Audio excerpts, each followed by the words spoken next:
عمل فرح ولا مولد السيد البدوي وكلفه 20 مليون جنيه. اتعمل على مساحة 5 فدان، واللب والسوداني والزينة تكلفوا ملايين، وأكل الناس في الفرح 8 طن لحوم. فرح وجاب الفلوس دي كلها منين؟ حكاية أكبر فرح في مصر اتكلف لوحده 20 مليون جنيه، وحضروا أكتر من 50,000 شخص. كل ده اتعمل علشان يفرح العريس والعروسة. الإضاءة لوحدها كانت بمليون جنيه، غير الأكل اللي اتقدم للضيوف في الفرح. 8 طن لحوم اتطبخت على إيد الطباخ المشهور عمر مسعد، أشهر طباخ أفراح في مصر. ده غير التسالي واللب والسوداني اللي اتقدموا للضيوف، وتمنهم عدى المليون جنيه. واحنا بنتكلم عن فرح اللي عزم 50,000 واحد في الفرح، وبقى الفرح معروف رئيسي في تأجيل فقرات كتير جوه الفرح.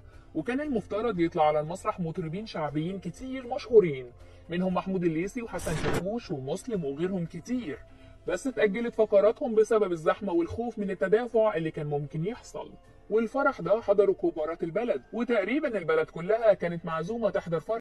وطبعا الفرح ده بالذات بقى ترند السوشيال ميديا دلوقتي، والكل مالوش سيره غير اللي عملته في الفرح، خصوصا انه ما كانش فرح عادي، ده حرفيا اكبر فرح في مصر.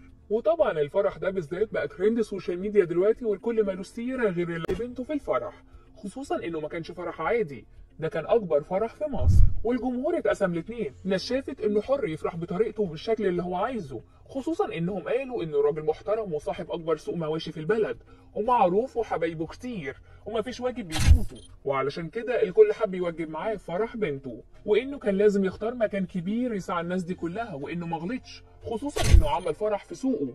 وبلاش الناس تستكتر الفرحة على حد، لكن في ناس تانية كانوا وشافوا ان الفرح كان مبالغ فيه، وقالوا يفرح بطريقته، لكن فين حق الدولة؟ ومنين جاب مصدر الكهرباء بتاعت زينة الفرح؟ وفين ترشيد الاستهلاك اللي الدولة بتحكي عنه، وحق الدولة من الضرايب؟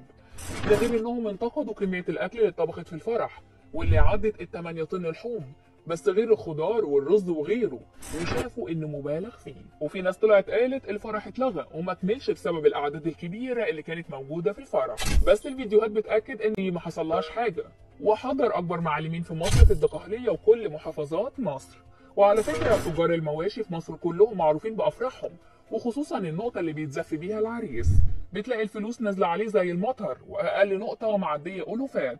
بس ده برضه يعتبر واجب، وصاحب الفرح في اقرب فرصه بيردها، يعني تقدر تقول عليها جمعيه ودايره. قول لنا بقى لو انت من بلقاس حضرت الفرح ده ولا لا، وهل تعرف حد من هناك، وايه رايك